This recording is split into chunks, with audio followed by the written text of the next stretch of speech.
अभी हमारा विषय है कि हमें ऋग्वेद से क्या क्या मिला। अब हम आते हैं यजुर्वेद पे। यजुर्वेद में लगभग 1975 मंत्र हैं।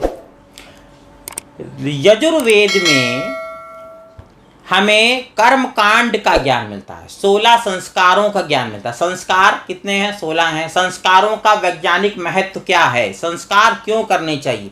एक विवाह हस्ताक्षर करके भी हो जाता है, एक मन में मान लिया कि हम पति पत्नी तो भी हो गए, किसी ने कह दिया कि भाई तुम पति पत्नी हो तो भी हो सकता था, मगर ऐसा नहीं। हमारे सनातन धर्म में, हमारे सत्य सनातन वैदिक धर्म में एक संस्कारों की कल्पना की गई है। एक संस्कारों के विषय में जो है सुदृढ़ता दी गई है कि संस्कार आवश्यक हैं, जिसमें जन्म से लेके और मरण अंत्येष्टि संस्कार तक के 16 संस्कार हैं।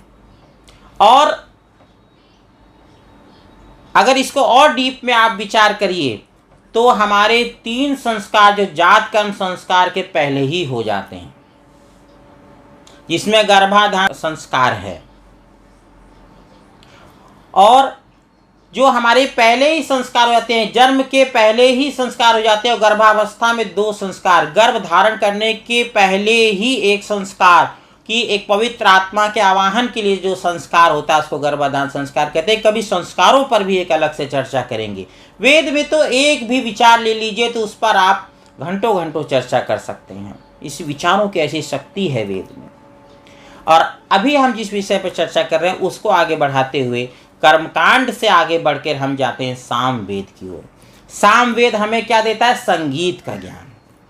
संगीत के विषय में आपने जैसा सुना कि हमारे यहाँ ऐसे ऐसे गायक हुए, तानसेन जैसे और तमाम, जिन्होंने गीत गाया तो बुझे हुए दीपक जल गए। कहते हैं कि संगीत में इतनी शक्ति है कि संगीत की शक्ति से पानी बरसने लगा, अग्नि उत्पन्न हो गई। तो संगीत की ये सारी बातें तो ठीक हैं, किंतु एक साधारण सी बात है कि अगर कहीं एक दिव्य संगीत कहीं से बज रहा हो तो हमारे हाथ पैर अपने आप फड़कने लगते हैं। इसको तो हम स्वयं अनुभव कर सकते हैं। जैसे कि राम एक हमारा आध्यात्मिक शब्द है, राम। इसी को अगर कोई संगीतकार, मैंने तो सुना है, गा के इसको कई रागों में लेके अगर गा के आपको राम शब्द सुना दे तो आप मंत्र मुग्ध होकर सुनते रह जाएंगे। संगीत में वो शक्ति है जो एक शब्द को भी आपको इतना विस्तृत गायन दे सकता है। एक ही पंक्ति को मैंने देखा है कि हमारे शास्त्रीय संगीत में वो शक्ति है कि एक पंक्ति को ही वो काफ़ी समय तक गाते रहते हैं और उसमें इतने आलाप और इतने तरीक़ों से वो उसको बोलते हैं कि सुनने में आनंद आ जाता है। और संगीत की उत्पत्ति जो है सामवेद, जितना भी विश्व में संगीत है वो सामवेद से ही उत्पन्न हुआ है।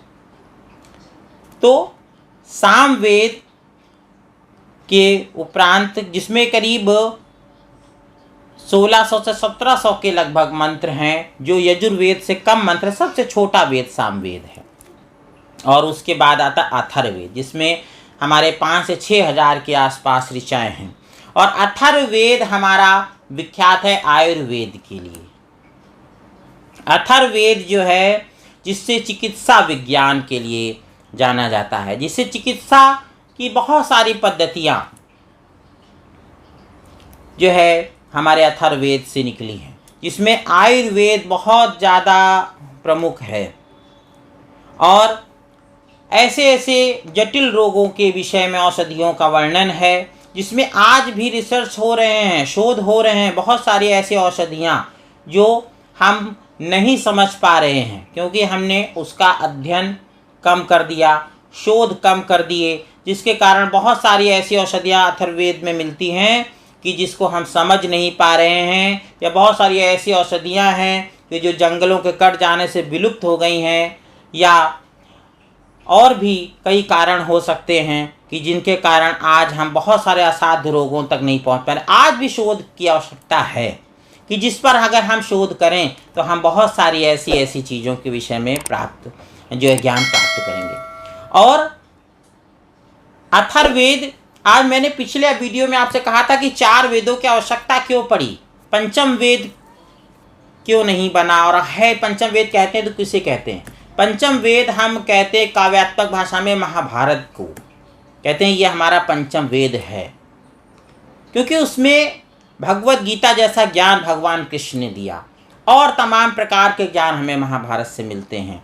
एक युद्ध का एक परिणाम क्या होता है अगर विश्व को देखना हो तो महाभारत से पता चलता है। पूरा पूरा परिवार, पूरा साम्राज्य समाप्त हो जाता है। तो ये सारी चीज़ें जो हैं हमें जो है क्या कहते हैं पंचम वेद जो महाभारत से पता चली, किंतु जो मूल वेद हमारे हैं वो 4 ही हैं। ये तो पंचम वेद मैंने आपको बोला ना काव्यात्मक भाषा है कि उसको माना गया है, किंतु है नहीं, यथार्थ में 4 ही वेद हैं, इसलिए कोई व्यक्ति कंफ्यूज ना हो। ऋग्वेद, यजुर्वेद, सामवेद और अथर्ववेद, 4 वेद क्यों पढ़े?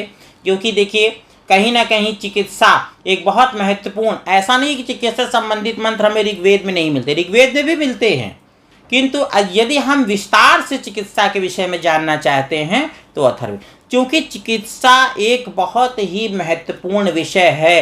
कहीं ना कहीं परमात्मा हमें ये ज्ञान देना चाह रहे हैं, इसलिए उन्होंने अथर्ववेद को एक अलग सेपरेट वेद हमें दिया कि हम उसके विषय में उस पर ध्यान अपना एकाग्र करें। संगीत हमारे लिए बहुत महत्वपूर्ण है, एक पवित्र संगीत, एक स्वस्थ संगीत, और संगीत से भी बहुत सारी चिकित्साएं होती हैं। कभी इस पर भी मैं एक अलग से आपके लिए वीडियो लेकर आऊँगा कि जिसमें ऐसा नहीं है कि जो केवल मैं ही बताऊँगा, उस पर बहुत सारे शोध भी हुए हैं जो मैंने अध्ययन किए हैं, कि जिसमें ये पाया गया कि संगीत का क्या प्रभाव होता है और ये भौतिक अभौतिक सभी प्रकार के पदार्थों को कैसे प्रभावित करता है, वो है संगीत। भौतिक अभौतिक, समझ रहे हैं, लिविंग थिंग और नॉन लिविंग थिंग, कि जो जिसमें जीवन नहीं है उसको भी प्रभावित जो कर दे वो है संगीत। और इसी प्रकार से हमारे लिए संस्कारों का कितना महत्व है, कर्मकांड का कितना महत्व, जिसको आज हम भूलते जा रहे हैं। इसलिए परमात्मा ने यजुर्वेद हमें अलग से दिया कि हम उसकी जाने। और यही नहीं है जो मैं बता दे रहा हूँ, ये ना सोचें कि यही अंतिम वाक्य है। मैं एक बात न्यूटन की मुझे ठीक लगती है, जो उसने कहा था कि मैं एक समुद्र के पास वो गया और उसने कंकड़ उठाया और कहा मेरे पास जो ज्ञान है वो इस कंकड़ के समान है और जो संसार में ज्ञान है वो समुद्र के समान है। तो ये नहीं कि जो मैं बोल दे रहा हूँ उतना ही ज्ञान है, ऐसा कुछ नहीं है, बहुत कुछ आगे ज्ञान है। और जो बड़े बड़े विद्वानों के पास होगा और जो उनके पास भी नहीं होगा वो परमात्मा के पास है, क्योंकि परमात्मा से बड़ा कोई ज्ञानी विद्वान नहीं है। मेरे पास जो मैंने शोध किया, जो मैंने रिसर्च किया, जो मैंने अध्ययन किया, जो विचार किया, वो आप सबके समक्ष प्रस्तुत कर रहा हूँ, प्रस्तुत किया है। और इसमें जो शिव और सुंदर है वो सब ईश्वर की कृपा है। त्रुटियों का उत्तरदायी मैं स्वयं हूँ। यदि कोई त्रुटि हो गई हो तो विद्वान जन उस पर ध्यान न दें, जो कुछ अच्छा लगा हो उसको ग्रहण करें। इति ओम शम।